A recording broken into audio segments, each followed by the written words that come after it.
Boom. According to that, I am live. Welcome to Tokyo Tonight 2. My name's Hiko Simon. Yes, let's actually turn on the app. That would be a good start. Hopefully comments are loading. I'm suddenly worried. I just realized they're empty, although I see some there on the side. Good to see you all. Sorry I couldn't make it last week. I was working. Happens sometimes. And it was good to get a little bit of rest now into the end. But so yeah, I've got... Well, honestly, there's not been that much in terms of like new news. It's been the same set of stories over and over. But I've got 2 weeks of updates. I can do those quickly. If things go really well, I could. Lately, I've been challenging myself just as a creative thing to make like 10-minute mixes. And look at that. I do not see... Hiko might be talking to himself. I see people... According to Mr. Cordy Chap, am I not live? It says here that I'm live. I hope that I'm live. Now I am nervous. Hang on a sec. It is showing that I'm live, so hopefully I am live on there. So yes. The comments are not loading. Sorry, that's worrying me. Chat box frame. Where did that go? Where is the chat?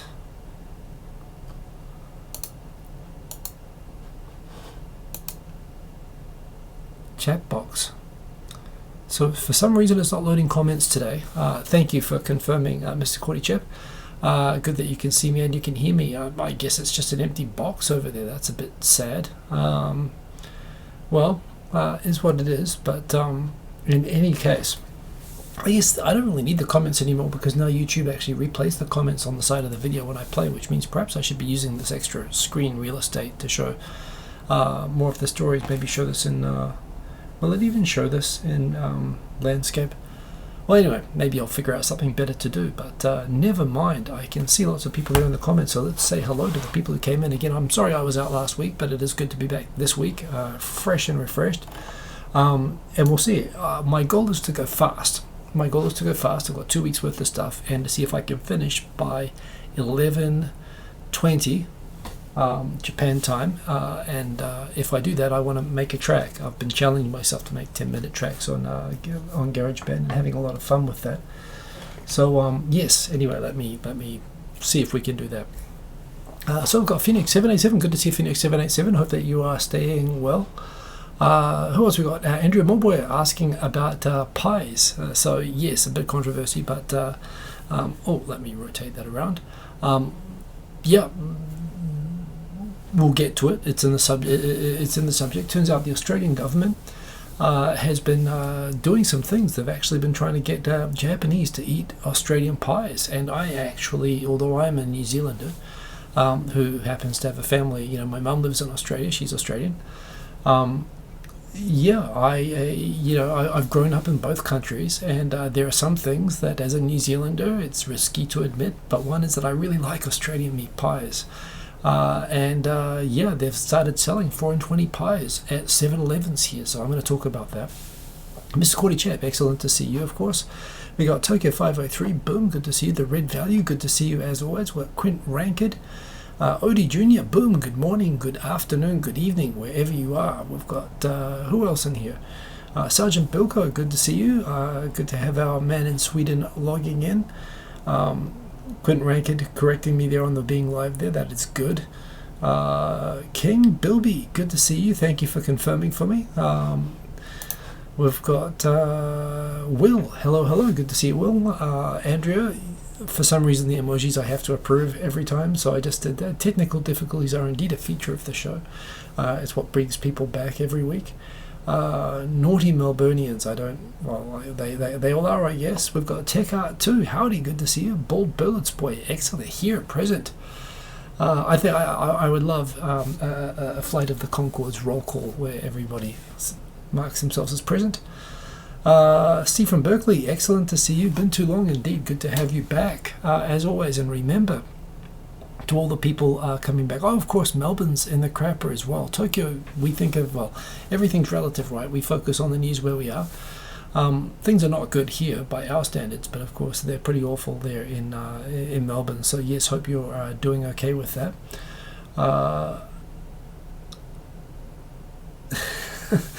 Sorry, I got distracted by the comment by Mr. Cordy Chap that the real reason I cannot vote in New Zealand elections and referendums is not because I've been out of the country for 10 years. It's actually 3 years. If you haven't been back in 3 years, you're right, expires. I can just go back for Christmas and my right renews, but I just don't go back there very often. But no, it's not that fact. It's the fact that I've betrayed New Zealand pie makers. Yeah, I'd be guilty of that. Ben Grant, why are these pie people trying to sabotage Tico Sam's diet? Who knows?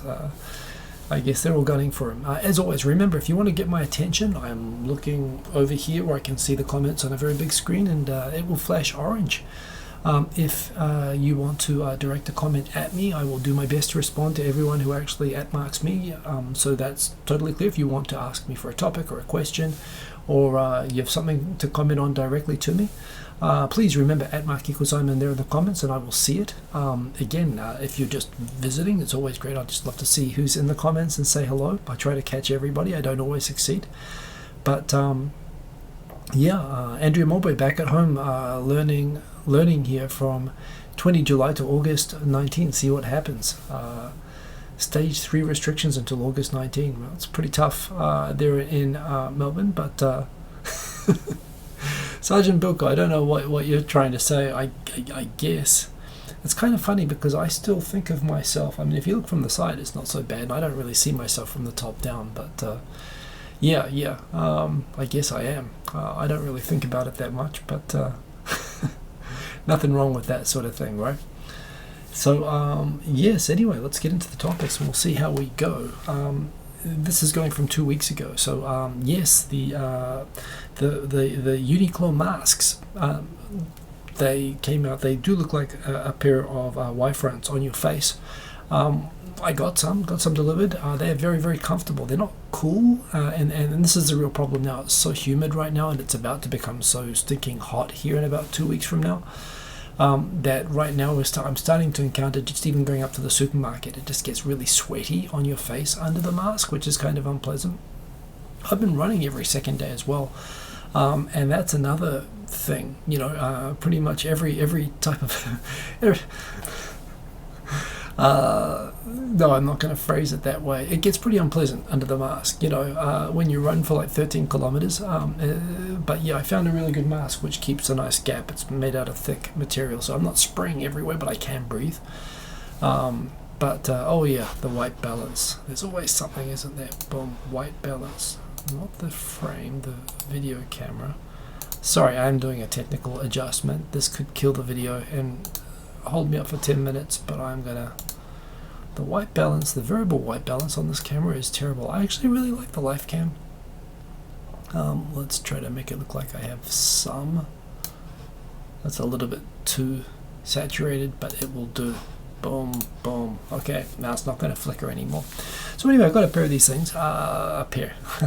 I can't help it because they look like Y-fronts. They're a mask. You don't have a pair of masks, but yeah, it does look like underwear, and I do think of it that way. Yes.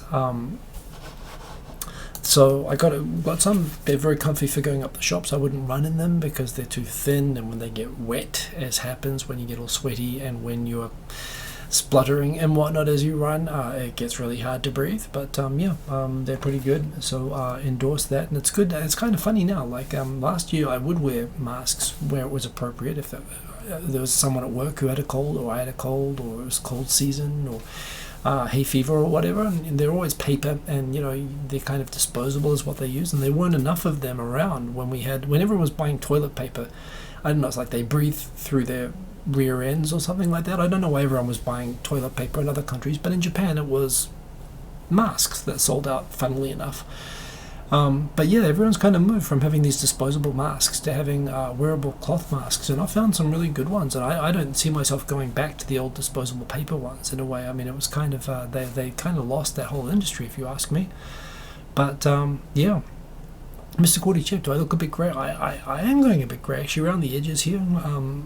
Yeah, I think it's advanced. I'm kind of, I guess it all kind of blends into the same colour. I guess that is part of what makes me look more bald. There is actually hair there. By the way, when I was a kid, I was afraid. I was terrified when I was a kid. When I was a kid in Australia, in southern Port Phillip Bay, I remember being scared. I realised a couple of times that my hair was the same colour as my grandmother. It was like almost white. I was like, for a time, until I was about 5, it was like platinum sort of blonde. And I've never really had a color. It's always been sort of gray. It's gone from being like white to sort of, gray. It's never been brownish. So yeah, obviously it's all been kind of moot for the last 10 years. And I've just been cutting it to 3mm. Helps with the aerodynamics, but yeah, it is indeed graying. Going back up, there are some comments up here. The red value, how much do I know about cloud infrastructure? I know quite a lot. And how well do Japanese companies cope with migration to the cloud? The red value, I could talk all day about that. That is actually, I don't talk about my current job. It's kind of, I'll always talk about the previous jobs that I've been doing. So my previous job, my current job is even more involved in this subject than it was before. But my last job was I worked at a legal department within a large multinational IT company in Japan. That is one of the companies that does these migrations, both enterprise migrations and IT migrations and cloud migrations, of course, now the big thing. Yeah, you know what, that's such a huge topic. I would talk to you about it offline. I started out as an SAP consultant in Japan when I first got here in 1999. Migrations from legacy mainframe systems to to ERP systems like Oracle and SAP. Those were an entirely, completely different beast. They were, because Japanese demand such high customization. Typically, they take 3 to 5 years. A lot of them fail. Because Japanese just love their custom mainframes, and they won't accept changing their own processes around their IT systems. Cloud is a little bit different. With cloud, you're not trying to re-engineer their processes at the same time as you're migrating their IT. So that first big barrier that made a lot of IT projects fail in the age when I was doing them, that's gone with cloud. Really, the thing about cloud at the moment, there is the curve of cloud adoption. Japan is still very much at the beginning end of it, and pretty much they're still at the end of migrating easy to lift and drop workloads that basically you run on a virtual computer instead of on your current on-premises server, and basically it doesn't look or feel any different. And some banks, in particular, some big Japanese customers are actually now becoming very proactive. The ones who migrated early are now starting to dip their toes in the water of figuring out that once your data is in the cloud, once your systems are running in the cloud, you can apply AI and you can do all sorts of things. And there are a lot of really innovative, of course, startups which start off in the cloud, as well as again, the big banks in Japan are actually leading the way on this in innovating using the other types of things which are in the cloud.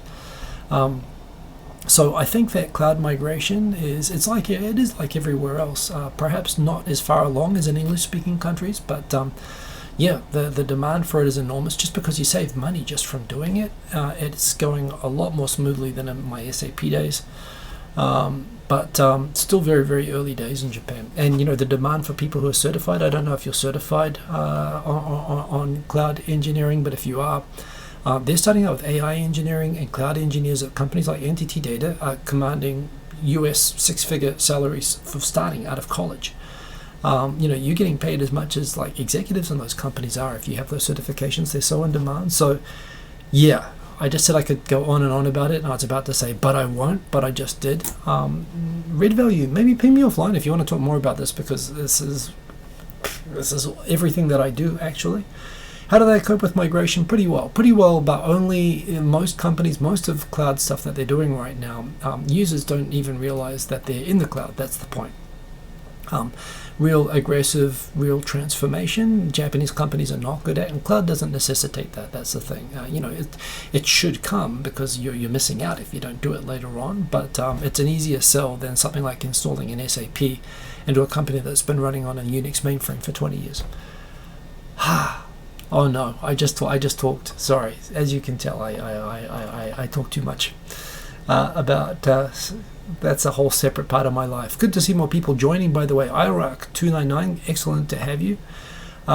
Quint Ranked, what happens when a project like that fails in Japan? Well, there are some really big, prominent IT failures in Japan, particularly in government, like public ones. The pension system migration failed. The patent system migration failed.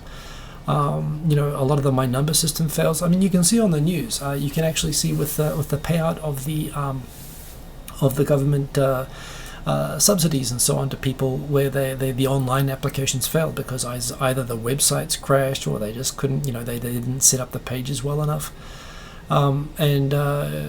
It's when it fails, I mean, it's pretty awful, just as it is at any time. It's a lot of people falling on swords and gnashing of teeth. In terms of, usually it's huge overspends in terms of money, in terms of time. Back in the day when I was doing SAP migrations, I was on a project that this didn't happen when I was on the project, but the transformation was really being done as part of the restructuring of Bridgestone. I was involved in the Bridgestone project. I can say that now. It's more than 25 years ago, you know, that this project started. But that project, if you Google that, you can hear about the that project had a death toll. You know, so yeah, you know, it can get pretty ugly. But what's not, I don't know if you can read Japanese, but if you can, and you want to see a project that's famously struggled, the integration of the systems at Mizuho.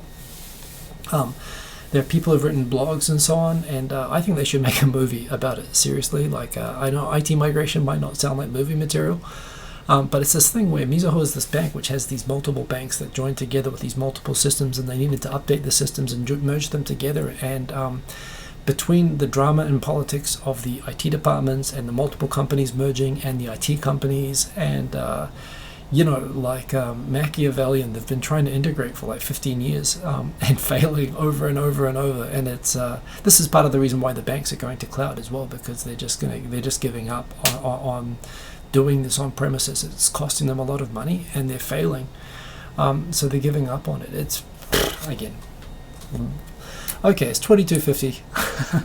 I could talk all day about this. I could do a separate video about this. I only have to be a little bit careful because I'm still a little bit close to a lot of it, and I'm being very careful about the examples and what I say. But yeah, it's spectacular when it fails, but it's very rare that it comes out in the public, into public, you know, because these are happening inside companies and they don't want to advertise that. It is prominent in government, but yeah, it's a fascinating area.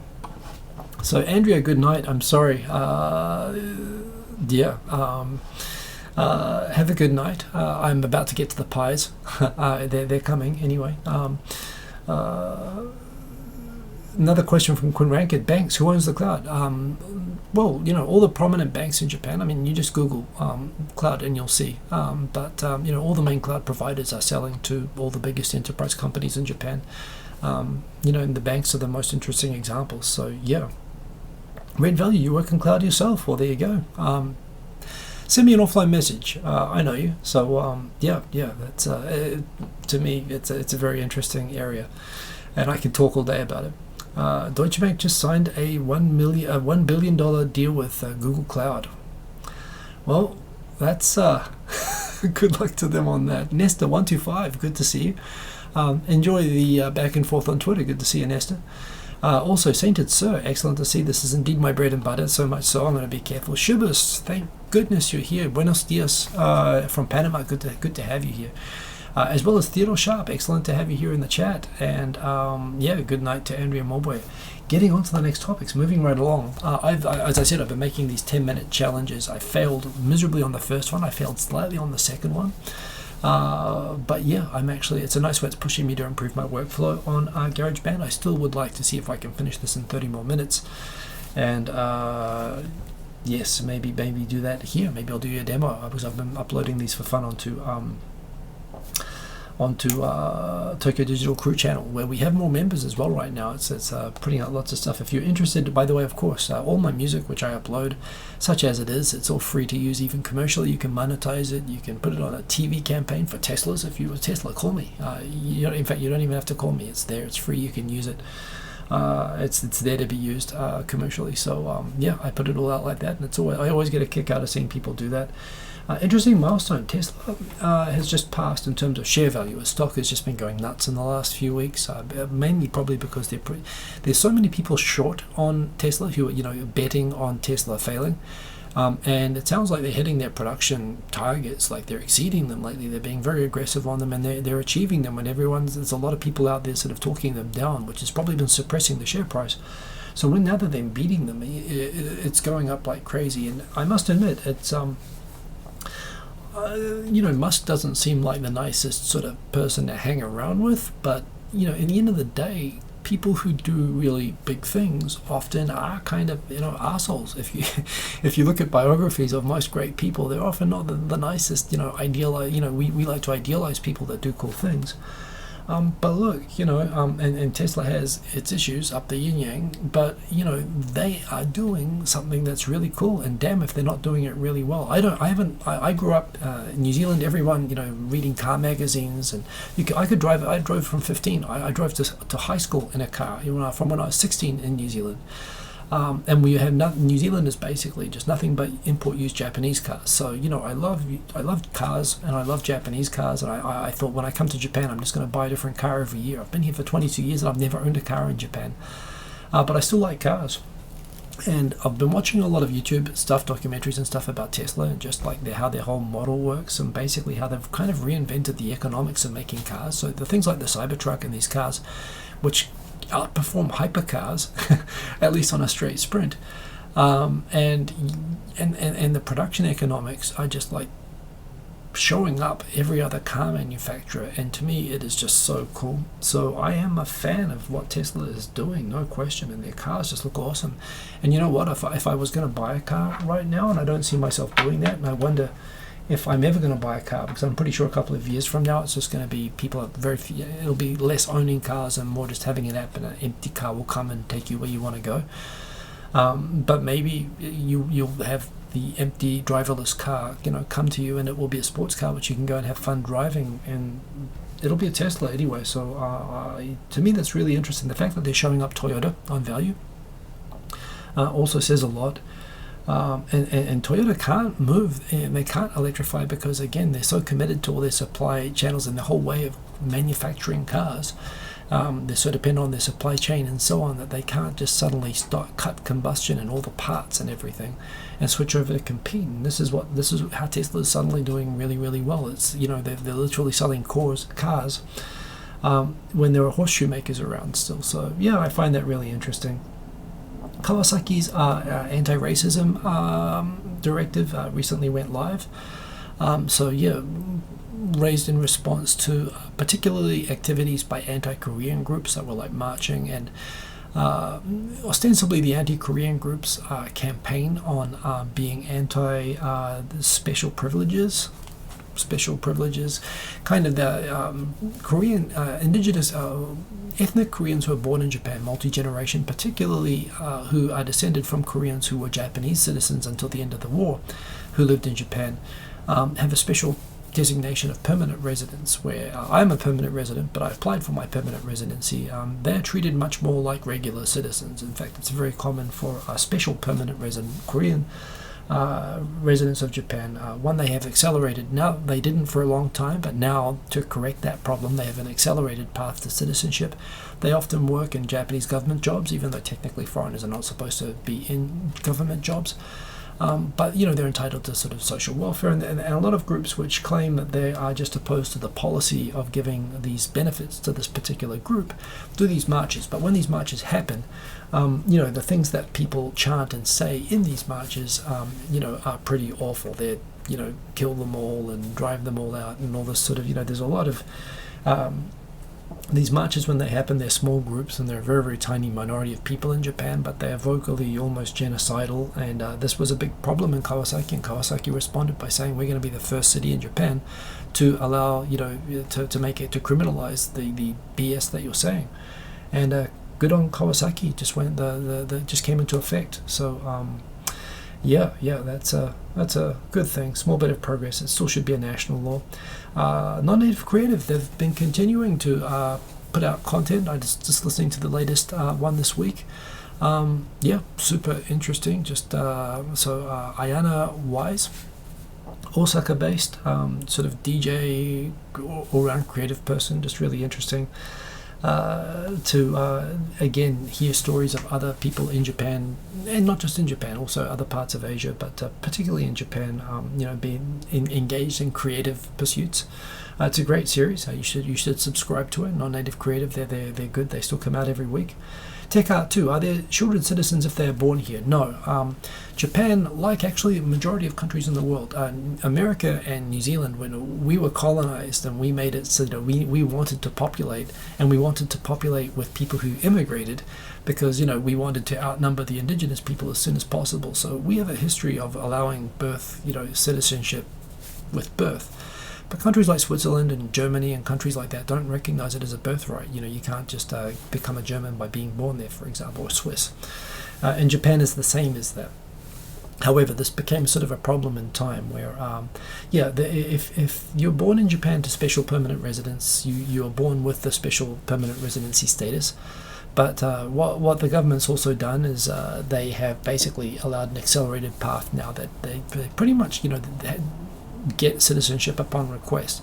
I know families in this situation, and it's kind of controversial. Some Korean families don't want their kids to abandon their ethnic identity by taking Japanese citizenship, but now it's 70 years after when many of them arrived. And so while this was heavily debated in the 90s among Korean Japanese that I knew, it's now really not debated so much, and the number of Koreans going down every year is actually more to do with Korean special permanent residents just naturalizing. It's one thing again that permanent residents often do. Maybe your girlfriend, was it, that often they actually adopt Japanese names which they use. So day to day, you can know a whole bunch and not even realize, and then it just becomes a formality to switch the passport, which just becomes more practical as well. So it's less, but it's not a birthright in Japan.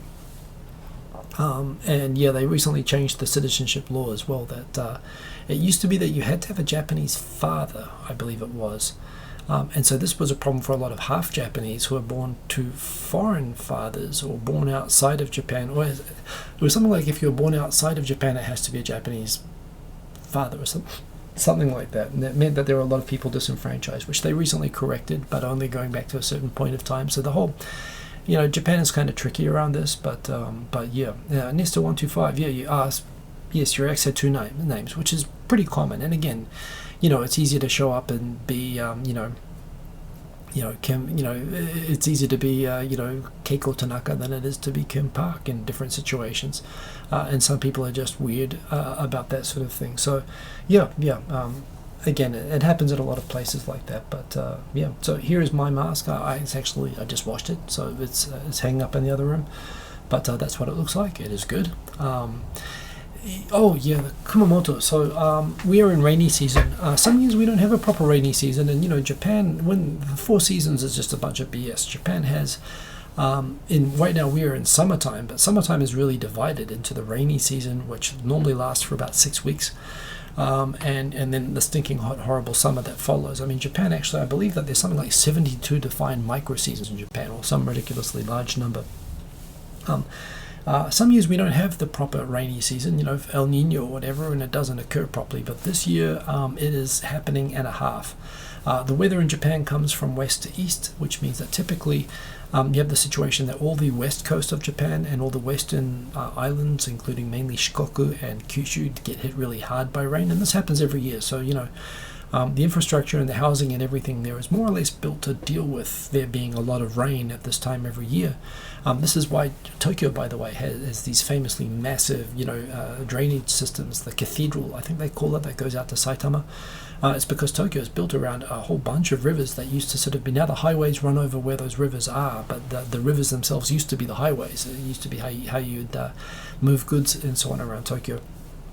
And Tokyo, because it was built on rivers, it would flood like every year. It was always a big problem, and it really wasn't until after I came to Japan, it wasn't until the early 2000s that they actually finished this project to sort of more or less flood-proof the very center of Tokyo, but it can still happen here. But where it really happens is Kyushu and Shikoku and the west coast of Japan. And right now in Kumamoto, you've probably heard the news that they've had some every year it seems that there's the weather is getting more extreme, there's been record once in a lifetime rainfall in Kumamoto prefecture, which right now there's like 15 people missing and 66 people dead. Landslides, flooding, flash floods and so on, and it's kind of unprecedented. So then you have this guy who is the former governor of Osaka, kind of an outspoken lawyer. who are probably not at a great time right in the middle of this happening, sort of said, well, they shouldn't have been living there in the first place. He followed up more reasonably, and he did say that government and people should be thinking more about where they put houses, because these places where there was the greatest loss of life was on a particular river where, how when rivers sort of wind, but there'll be the river plain for when it floods, and there'll be often, they're good soils and they're low-lying and they're close to water. So villages often build up around rivers, at the low part. But, when those rivers flood, they'll often, those houses are often built on the floodplain, when it's obvious that sooner or later that's going to happen. Japan, if you go anywhere in Japan, you'll see all the rivers are concreted over. They put these huge levees around them to sort of, and now every river in Japan, they actually have spent like decades just as a public works giving jobs to people. They have poured concrete literally over and built levees around every single river in Japan. And Japan is a big country with a lot of rivers, so they've done this. But the point is that even then, the levees, in the case in Kumamoto, some of them failed, and in other places there is still a level where if there's a certain amount of flooding, it'll just overflow the top of them. And people still sort of saying that, so why build in these places? But it's really hard in Japan. And this is the problem. People don't build on hills in Japan because earthquakes and typhoons cause floods, and they cause landslides all the time. Landslides are a really common cause of loss of life associated with typhoons and big weather events. So they'll typically bulldoze a mountain flat in order to build on it. That's why Tokyo doesn't have so many hills. But you have this problem where, for example, you would say, well, why not raise the houses, put them on stilts so that they can deal with flooding? But then you've got to have solid foundations, of course, to deal with earthquakes. And then you've got, in an earthquake, these houses collapse because the roofs are so heavy. So you think, well, why not build lighter roofs so that they're not, going to be so much of a risk in an earthquake? But you need the heavy roofs because Japan has, 30 typhoons every year. Full-blown hurricanes that come over the country, and they need these heavy roofs so they don't get blown off. So every part of Japan is subject to earthquake, volcano, flood, typhoon risk. There's nowhere in Japan that's free from this, and every year it happens a lot. So it's kind of like you're saying that they shouldn't be living there. You can't really live anywhere, and this is the problem as well. A lot of people have been thinking about, hey, if I could work remotely, rather than live here in the city, I could live in a nice little remote village by a river or something like that. Now I'm remembering, well, maybe that's actually not such an easy thing to do. But yes, of course, complicated as well that to have a major natural disaster like this, while we're still very much having coronavirus at the moment. The rest of the country's been doing okay until about this week. In fact, most of the country outside of Tokyo was down to Osaka was down to single digits, and the rest of the country was almost zero. But because we've sort of gone back to opening everything up about 2 or 3 weeks ago, we are seeing the consequences of that. Numbers are now rising all over the country. I'm going to talk about that a little bit later.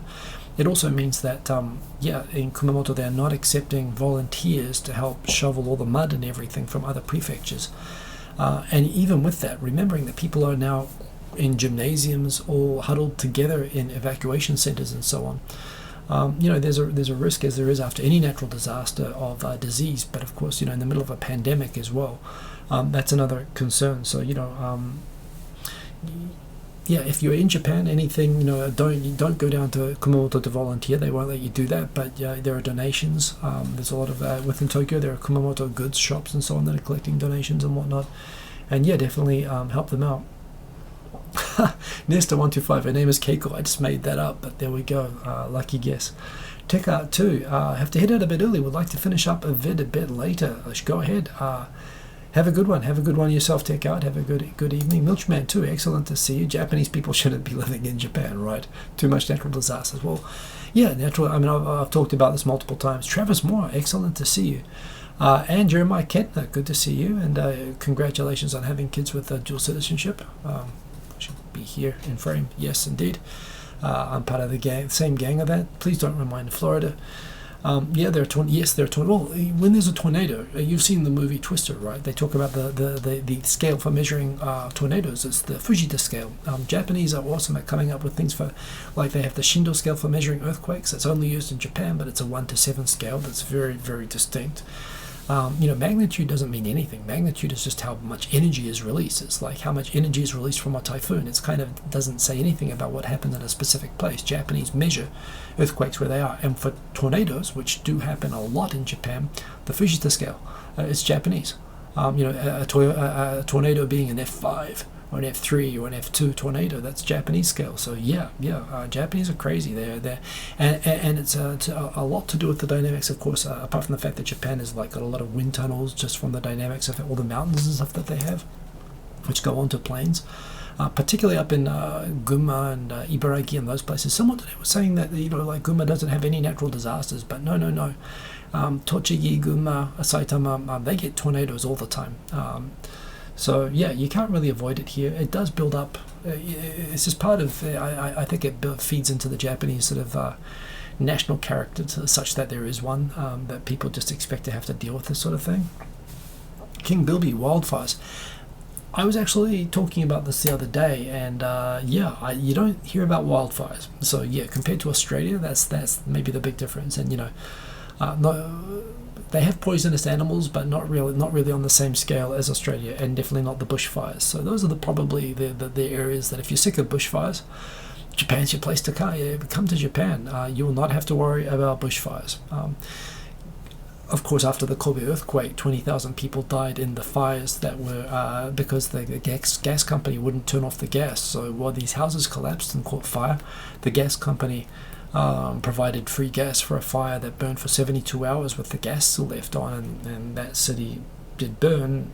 Japan's had a lot from Tokyo burned down in 1923 after an earthquake as well, because the whole city was wood. Not so much of a problem nowadays. Traditionally a problem, but and volcanoes. Yes, we have volcanoes all the time. Masks have gone from being commodities to cool value-added products, and that's actually kind of cool. And honestly, I really don't see myself going back to a paper mask, so that's kind of cool.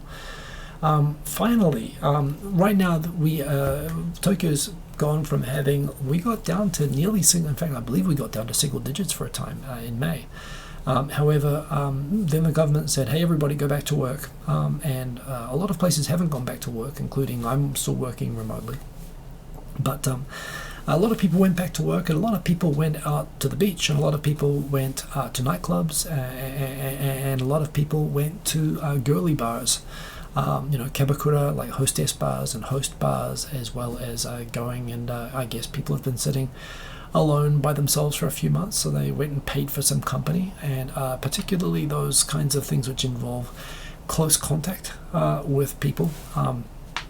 The nightlife districts, particularly Kabukicho and Ikebukuro, all of a sudden those started becoming cluster sources.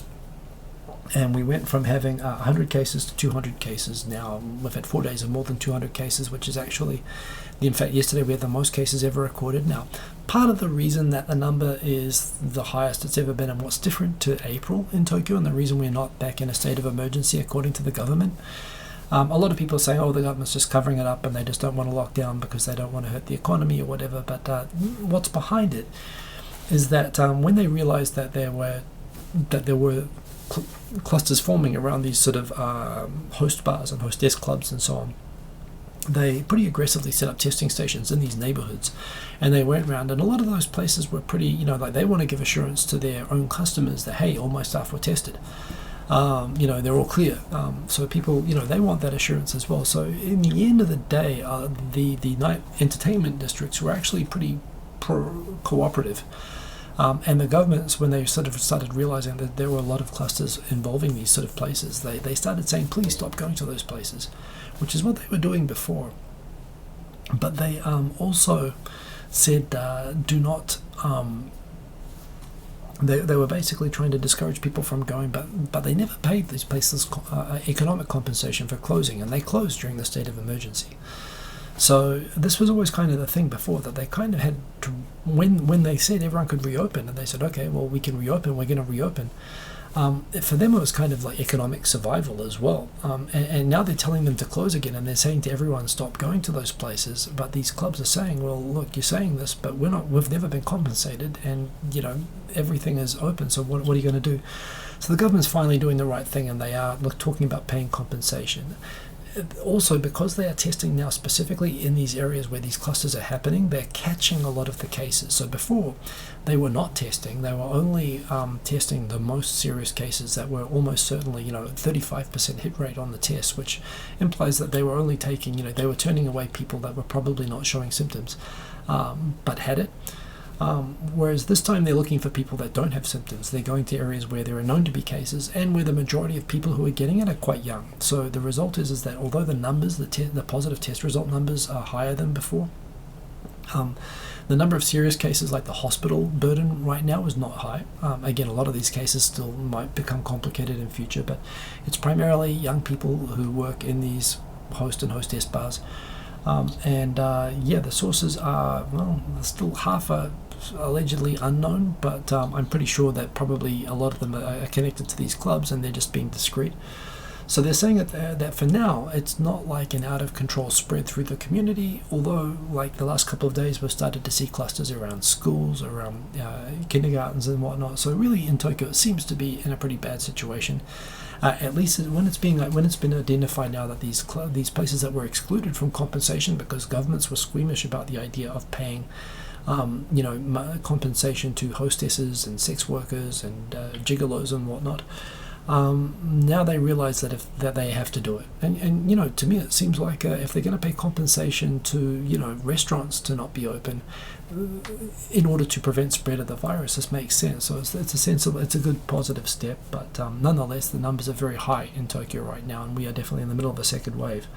This is kind of cool. Tokyo Cheapo is a great site, by the way. I highly recommend following it and their Twitter account.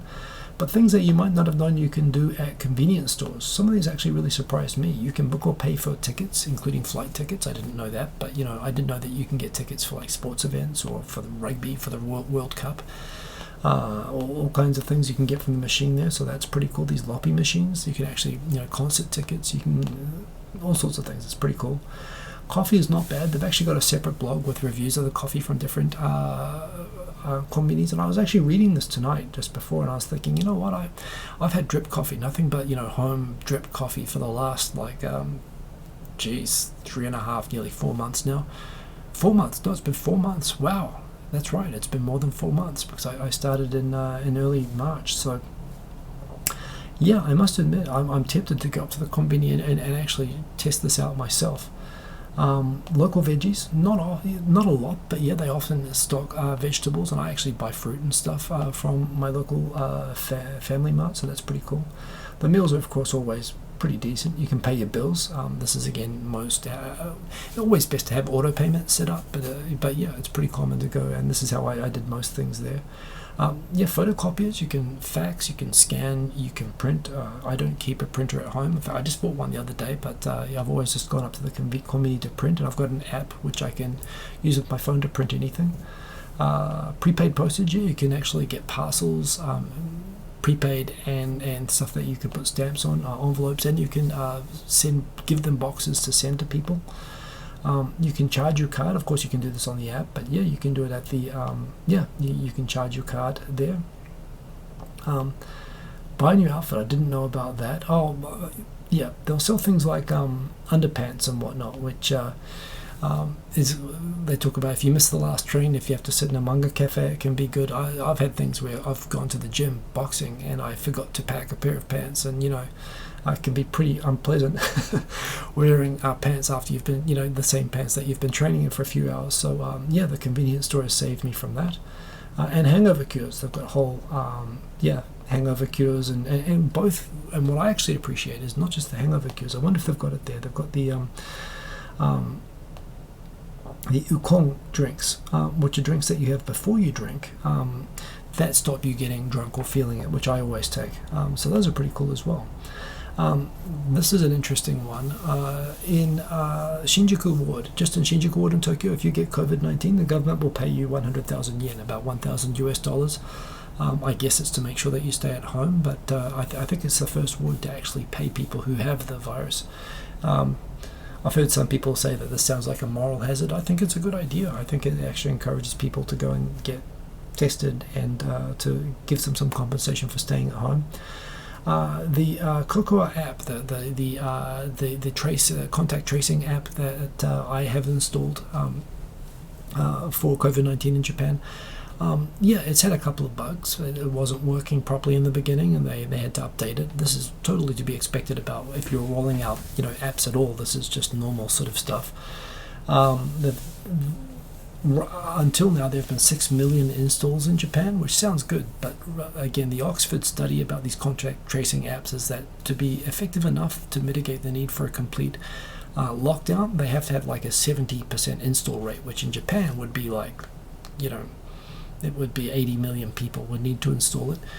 So nowhere near enough, and worse still, only 3 people who have actually had coronavirus have actually registered on the app that they've had coronavirus. So the idea is that if I were to get diagnosed with this tomorrow, I would enter it in the app, and then everyone who's had contact with me, who's been close to me within the last 2 weeks for above a certain amount of time within a certain distance, will get notified that, hey, you've been close to somebody who has coronavirus now, and you should go get tested. And you can just show that at the testing station, and you should be able to get tested.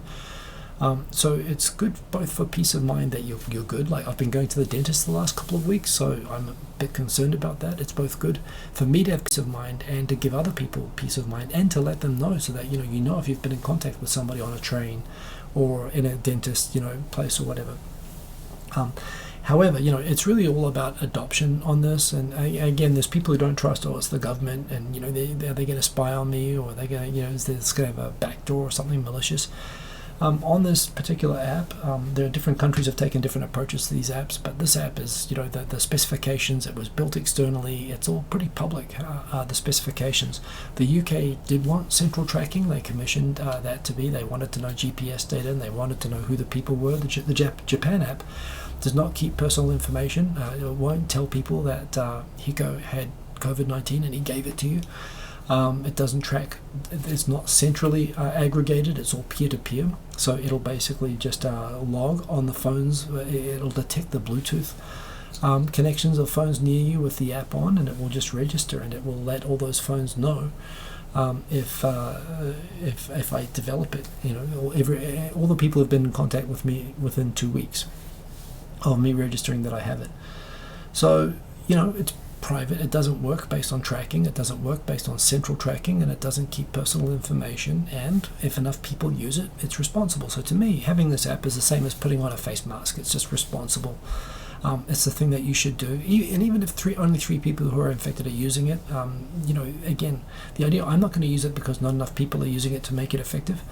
Well, that's why it wouldn't work, right? You need to have the attitude from the default, and to me, right now 6 million is a pretty good number, but the government needs to be doing a lot to promote this. I think they should actually be giving discounts to people, like you should be able to get 10% off at the supermarket if you show that you have the app installed or something like that. They should be being aggressive about making sure that the right number of people have this, because this is where we're going right now. We're now up to 200, the other day 240 something cases in Tokyo. It is spreading around, and if we don't, the choice is to have this app installed, or to go into another lockdown where we just have to close everything because we don't know where is safe and we can't contact trace. So I would much prefer to have this app, and I hope that everybody else gets this app and that it works, than to go through another complete lockdown again. So it's having problems, but I still trust it, and I think it's a really actually essential thing for everyone to do. So if you're in Japan, please install the Cocoa app and get that in. It's been a big topic for a number of weeks now that foreign residents, like even myself, if I were to go back to New Zealand, or if I was outside of New Zealand at the start of March when the sort of shutdown of immigration was declared, even though I'm a permanent resident of Japan, I would not be allowed back into Japan. Japanese citizens are allowed back into Japan. Sometimes they arrange charter flights for that, but they were not allowing other types of residents, like, for example, married spouses, people here with jobs, people here as permanent residents. And of course, these people, they weren't planning to stay. Their home is in Japan, so they are endangering their jobs. They need to continue paying rent. They could lose their houses. They can't see their families. It's been pretty tough for these people, and the idea that these are people who are residents of Japan and they're not being treated or recognized as residents of Japan. has been a kind of source of tension. We're not talking about letting tourists or anything come in. We're letting people go back to their homes. I've lived here for 22 years. I don't have a home anywhere else. If I was on a vacation in the Philippines, I would be told I'm not allowed to come back, and there's people who are in this situation. So after 4 months of this, and a lot of external pressure, including from the EU the other week on Japan for being kind of too, not even thinking about this right, Japan is now going to grant re-entry to some foreign residents. It's not really clear what the criteria is. This news came from like a day ago, but it's good news and it's progress, although I shouldn't have been in this situation in the first place. Theodore, if you want to get my attention, it's got to be Hiko Simon. If you're in Japan, it's the COCOA, C-O-C-O-A. It's on the Ministry of Health website. If you just Google Ministry of Health Japan or Japan COCOA contact tracing app, you'll be able to find it. Travis Moore, the UK doesn't have a great track record when it comes to, exactly right. So I get people like being suspicious of this app, but this is not that. That's kind of my point. But yeah. As I said before, the central government and Tokyo government is expanding PCR testing, and they're doing it particularly in areas where there are a lot of cases, particularly the nightlife areas in Ikebukuro and Shinjuku, where they've had all these clusters. But regardless, it means that now there are lots of cases which may have originated from those, and they don't want to admit it. But now those people are working in companies, they're working and teaching in schools, and there are school clusters, which is pretty scary. So they're doing this, and they're insisting that they don't need to go to another shutdown, but it's getting pretty close to that. I mentioned earlier about pies. It's in the title. Check this out. That's from a 7-Eleven in Tokyo. In 7-Eleven in Tokyo, they are now offering 4 and 20 pies. For those of you who don't know, I don't think it's just New Zealand and Australia that have meat pies, but it's very much, if there is soul food, if there's a ramen equivalent in New Zealand and Australia culturally, it's meat pies. And from what I understand, I've been away for a long time, but even before I left, there was a thing about, of course, there are the mass market meat pies that you buy frozen and that you cook at home, and there are sort of the gourmet, they're the butchers that have like special meat pies, and there are connoisseurs who go around looking for a good meat pie, and they talk about, people talk about good meat pies in New Zealand and Australia like they talk about coffee, or like Japanese will talk about ramen. For those of you who don't know, it's basically an English thing. In spite of that, it's quite good food. It is actually quite tasty. It's definitely soul food though, and I've never even tried to explain it really to Japanese people. But yeah, it's basically pastry which cooked in an oven becomes crispy in a microwave. It's not quite so crispy. It's better cooked in an oven, but it takes 40 minutes in an oven and 4 minutes in a microwave in this case. But yeah, inside it's basically mince, beef mince, and sort of in a gravy sauce. So it's great on a cold day. It's great if you're watching sports or whatever. It's a bit like a nikuman, except of course obviously it's got the sauce inside. You really I eat it with a knife and fork on a plate. They're quite hot to hold. Everybody in New Zealand has the experience of getting scalded trying to eat one out, like with their hands or whatever. But yeah, New Zealand and Australia both have a lot of these meat pies. 4 and 20 are like the most basic, common, mass market meat pie in Australia. And I grew up eating meat pies in New Zealand, but my mum's Australian, she lives in Australia, so I go over to Australia quite a lot, and when I discovered the 4 and 20 pies, this is just me, and I'm half Australian, so I grew up over there. Kiwis would never admit that Australia has better meat pies than New Zealand, but I tell you, I like the 4 and 20 pies. It's one of the first things I eat when I go back to Australia. So yeah, but at the same time, it's so unlike anything in Japan, and I don't know if you gave these to a Japanese person, pies in Japan are usually like sweet or fruit or whatever, so the idea of a meat pie, it kind of makes sense in the sense that it's like ramen or it's like nikuman, but there isn't anything like this, so it's kind of brave of the Australian government to promote selling these in Japan, and they're doing it really aggressively. To see these in 7-Elevens in the frozen food section, I'm pretty sure Japanese people wouldn't even know what these are, and that'd be the biggest problem. They might eat it and they might expect something else, but to me these are delicious. I found these in a nearby 7-Eleven. I bought 2 of them. I had one today for lunch. It was awesome. Awesome. It just reminded me of home, and it tastes good. It's not the greatest thing in the world, but these are tasty meat pies. So yeah, it looks like they're making a go of it. I do remember when the New Zealand government, the New Zealand Dairy Board was selling mainland cheese, New Zealand cheddar cheese here in Japan a few years ago, And they had my favourite vintage tasty cheese, which I also is what I get in Australia. I mean, that's something that New Zealand really does better than Australia's dairy products. But I think Australia does good on meat pies. And I remember they tried selling these things, and I was like, sure, Japanese love cheese, and this is the best cheese. And I bought all the stuff I could find, and then a few months later, it was gone. I'm worried that this is not going to last, so I'm just going to buy as many as I can and see if I can contribute to making them stay on. I hope that the Australian government puts some money into like getting some proper promotion to get Japanese people to, and hopefully Japanese people like it. It's really not like typically what Japanese eat. It certainly is better than Vegemite. I mean, they might as well give it a go. But that was pretty exciting to discover that you could. I knew that you could get these in Costco, and there's not a Costco near me, and I don't have a car. But to discover that they're actually selling them in select, not every 7-Eleven, but I went to 2 7-Elevens near my house. The first one didn't have any, but the second one did. So yeah, but apparently a lot of 7-Elevens have this in the frozen food section. Whenever I see people talking about, I looked in the frozen food section and found it. I always remember the Steve Martin pickup scene in the supermarket in the movie My Blue Heaven. Maybe you don't know, it's one of my favorite movies. Dan H., good to see you. He walks up to a woman who becomes his love interest, and he just walks up to her very confidently and he says, "Don't you know it's dangerous for you to be here in the frozen food section?" Do you know this line? Some of you might know this line. It's my favorite. It's my favorite frozen food line in any movie. Don't you know it's dangerous for you to be here in the frozen food section? She's like, "Why?" It's because you're so hot. You could melt all this stuff. Always wanted to use that line. Never had the chance. But yeah, 4 and 20 pies, awesome. So I got one of those. Had it today. It was a 4 and 20 pie. It was they didn't change the flavor or anything, and it was pretty good. Tokyo's having lots of COVID-19. There's been 2 sets of things I've discovered on YouTube lately. I'm sorry, Tokyo Sam. I try to pull it back, but it just comes out that way. Quinn Rankett, a person of culture, I see.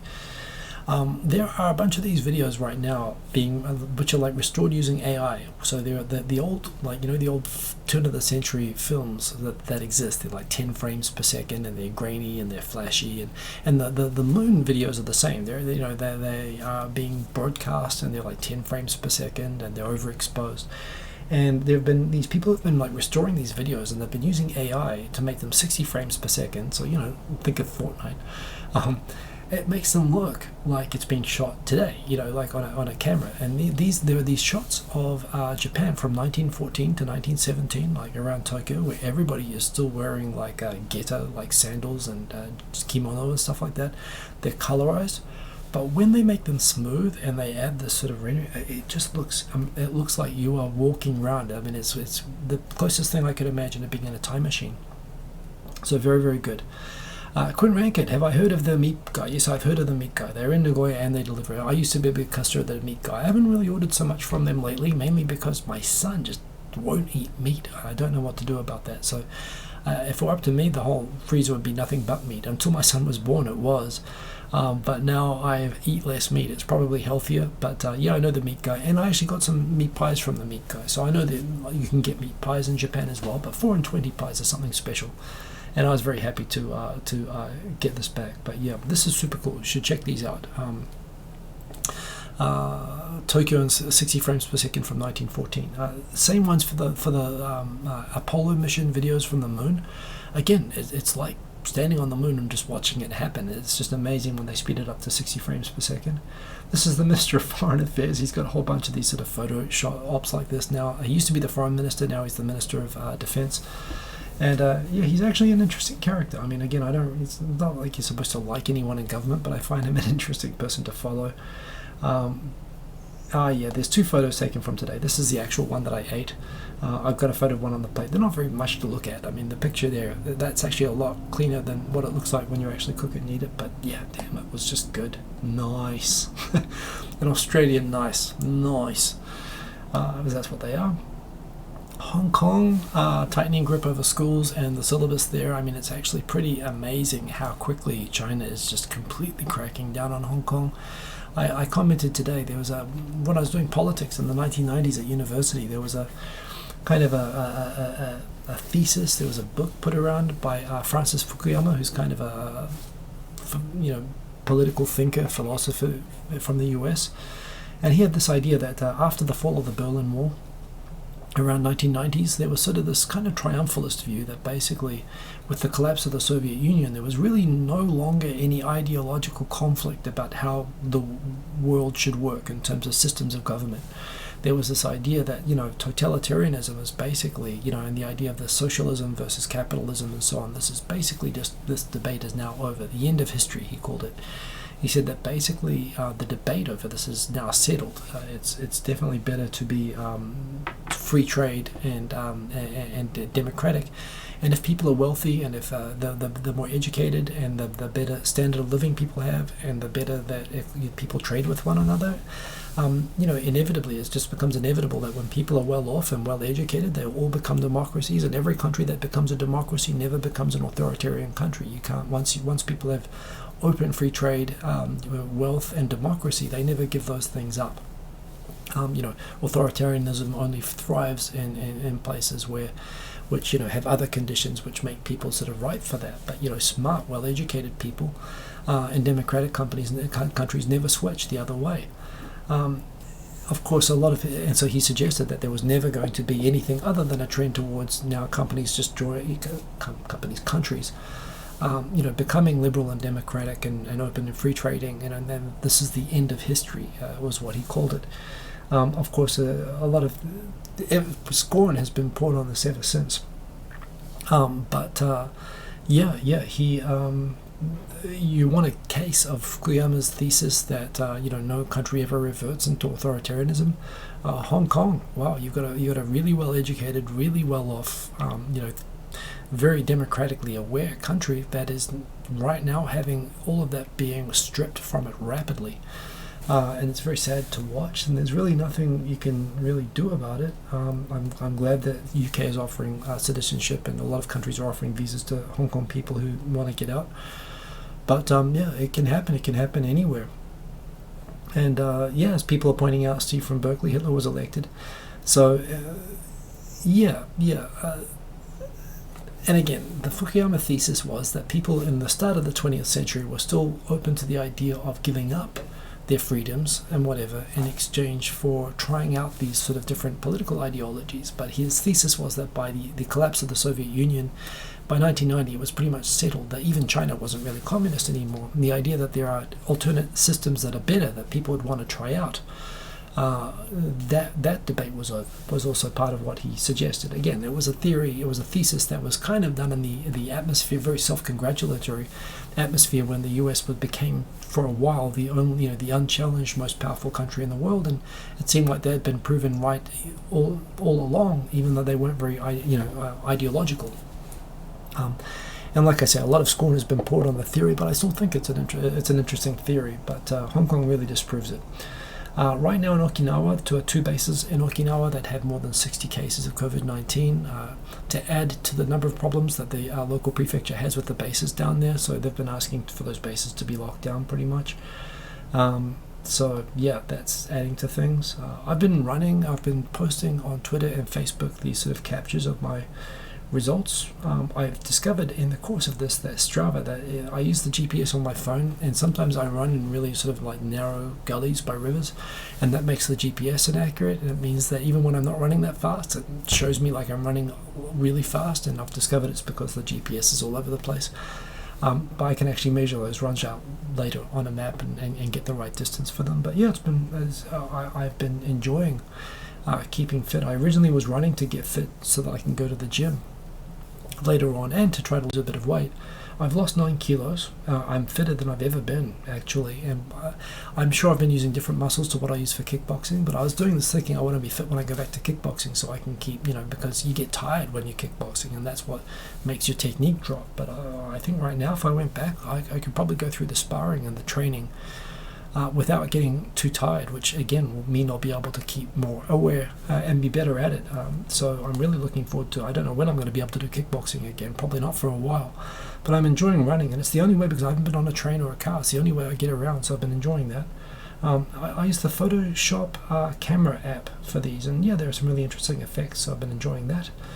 So the final thing, and I am overtime, so that's always the case, but two or three more stories. One, the Japanese government announced a couple of weeks ago, optimistic that Japan had beaten, that we had won against COVID-19. They announced this Go-To campaign, which was accidentally mispronounced by the Prime Minister, who read it in Japanese style as Goto, the Goto campaign.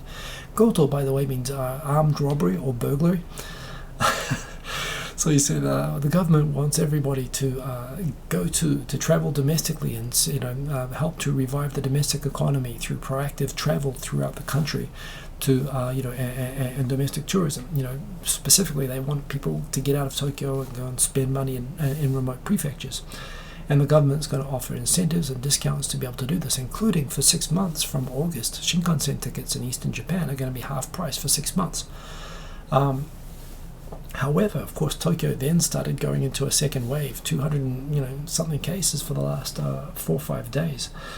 And so a lot of people are saying, hey, you know what, maybe we don't want those Tokyo tourists, but instead of, in spite of those concerns that while Tokyo is becoming a huge cluster, and there's still a lot of parts of Japan that have had no cases for months, and they are kind of worried now about Tokyo people suddenly coming down. The government, the Minister for Economic Revitalization, who's also the minister in charge of the pandemic today, said that we're still going to go ahead with that campaign, but we want people to be self-responsible and travel agencies to be to set up their own countermeasures to prevent it spreading the pandemic. I'm not exactly sure how that's going to work, especially if you're not symptomatic. I mean, if you're already in Iwate when you discover that you have it, well, what can you really do?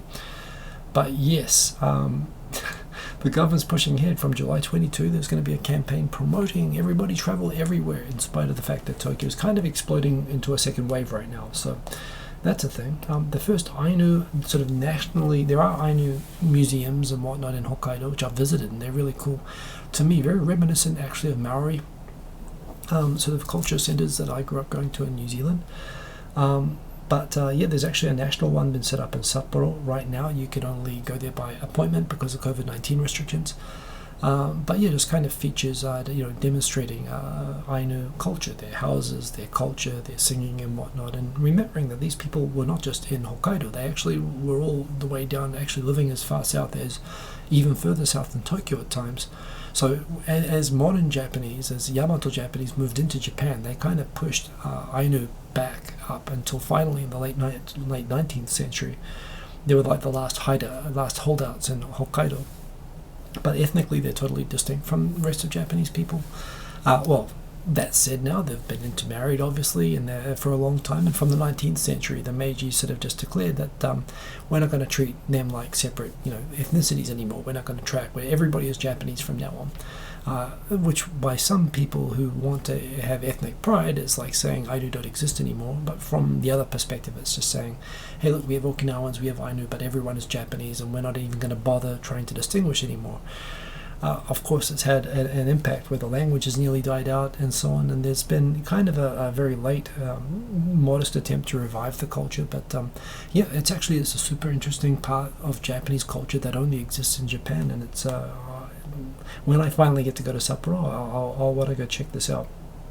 That's the Goto campaign, the pillaging campaign, spreading economic benefits all over the country. This is fun. I thought this would be interesting, but we're way over time. This is somebody in Japanese asking, when Japanese people talk about politicians and people say, I'm going to take responsibility for this terrible thing that happened, there's a question about what that actually means, like, saying that I'm going to resign, or bowing a lot, or taking a 5% pay cut for 2 weeks, or, what's really is that really taking responsibility? And it's a good and deep subject, but we don't have a lot of time. By the way, going back, just looking at the comments aimed at me, we have Perk, really late, but good to have you here indeed. Yes, I've heard of the meat guy. Quint Rankard, you've heard that China wants Vladivostok. Don't know how Putin is reacting, but it all sounds like fun. I saw somebody posting that as well.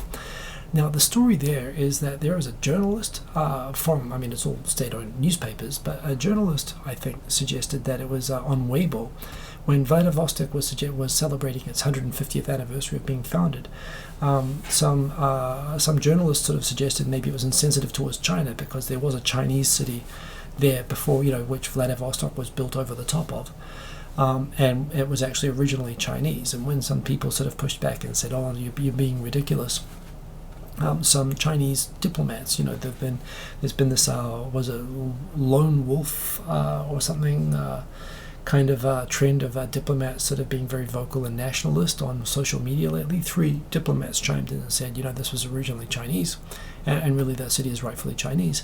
So a couple of asshole diplomats said, hey, Vladivostok's really Chinese. It was really just them throwing eggs at Vladivostok celebrating its 150th anniversary of being founded. And it wasn't like they were employees of the Chinese government, but they weren't. It wasn't like the Chinese government decided to make a claim on Vladivostok. So, yeah, in the overall context, I mean, sure, this stuff does easily turn into claims against everything.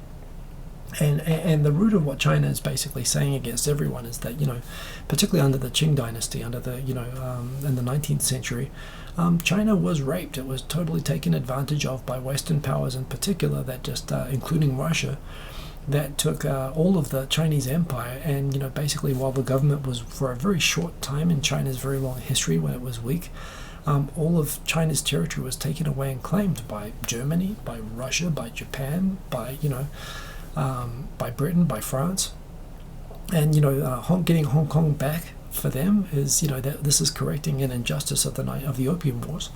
In Vladivostok and Dalian, which was called Port Arthur and was a Russian port as well. These were all seen as correcting injustices of the Qing dynasty, which is to say they have been known to assert historic claims, but they didn't actually assert a claim on Vladivostok. They pointed out that they could, and they pointed out that this is part of that chain, which is very embedded in the nationalist identity of China, the chip-off-shoulder identity that Chinese nationalists have, that that links their national pride and aggression now to the wrongs of the past, which Vladivostok is arguably a part of, but I don't think they actually made a claim against it. And if they did, of course, it would be ridiculous. It would be. I mean, while I'm explaining that I understand the mindset, obviously it would still be against the whole international system. Quint Rankid, the debate is not over in the US. 2 collectivist organizations are in the street. Well, again, this is why the Fukuyama thing was just seen as a bit of hubris, frankly. In 1990, it looked like, no more history anymore. Obviously not the case. Anis Al-Yujic, sorry, I didn't pronounce your name correctly, I'm sure, but good to have you there in the comments. Nice to see a new name. You asked me the question, how long did it take for me to become fluent in Japanese? At what age did I start learning, if I may ask? I started learning in school classes, real basic introduction classes from when I was about 13 in New Zealand. They taught it in school. I failed at it in my second year of university, so it wasn't really a straight line, and I also failed it in my last year of high school. So I was not successful as a student of Japanese, although I did study it. I would say I started to become fluent in New Zealand before I came to Japan. When I was failing Japanese and panicking, I got a job at a Japanese souvenir shop, and they would take me out to karaoke, and I'd borrow dramas, and I'd watch a lot of TV, and then I started flatting. I started sharing an apartment with a bunch of Japanese people, so I managed to create a little Japanese world that I could live inside, where I was using Japanese every day, and that got my Japanese up quite a lot. And then I came to Japan. I was about just below what the old level 2, the current level 3 Japanese would be. I studied a bit extra when I got here. I deliberately joined Japanese companies and asked to be put in the very, very Japanese parts of those Japanese companies to sort of push myself. I became, in my first year, I became level 2 certified, which is basically 1,000 kanji, good enough to sort of handle everyday stuff. And I became level 1 after about 4 or 5 years in Japan. That took more time. It took a lot more study, but I would say I was pretty fluent verbally when I got here. Really within a year or two, I was pretty much verbally as fluent as you get. I really had no problem on the level 1 test ever on the listening. So it takes a while, but that's how I got there. I am 17 minutes over. So much for playing music at the end. I am late and I do have to drop off. I'll try to do that next week, catching up on 2 weeks' topics. It's great to have everybody here in the so many comments, in spite of the fact they're not showing up on the screen. It's good to have you all chatting on the side. I really appreciate you guys coming every week. I also appreciate you being understanding about me not showing up last week. I needed the night off. But really appreciate that. I appreciate seeing you guys every week. Remember, if you want to keep up with what I'm doing, Twitter is the best place to follow me. You can Twitter me, same handle. It's at Markiko Simon on Twitter. Please follow me and feel free to chat with me anytime about anything there. I'm also on Facebook, although I'm not really, same thing again, facebook.com/Shiko Simon. I don't do as much on Facebook anytime. Honestly, I've been thinking lately, there are a few people and a few things I do on Facebook, I'm connected like to Tokyo Digital Crew through that. So I'll probably keep it for that, but I don't really do very much there. So follow me on Twitter if you want to check out my music. I'm on SoundCloud, all that sort of stuff as well. But otherwise, I'm here every weekend, Japan time, 10:30 p.m. Every Sunday night. And otsukaresama deshita. Thank you, Nesta. And remember, like if you liked. I do appreciate that. And have a good week, everybody. Stay safe wherever you are. Of course, we're still dealing with the coronavirus. We're definitely in the second inning right now, and I'm not sure this is even a 9-inning game. I must admit, I was sort of hoping this would wrap up, that I could maybe go to New Zealand at the end of the year and get back to work in October or something like that, but I don't see that happening right now. So let's everybody keep being excellent to each other, take good care, and see you all next week. Steve from Berkeley, thank you very much, and have a good week, everybody. Take care. Boom. Peace. Will, thank you. Have a good night. Odie Jr., see ya.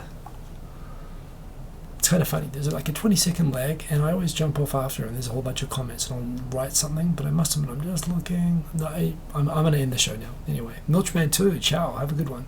See ya.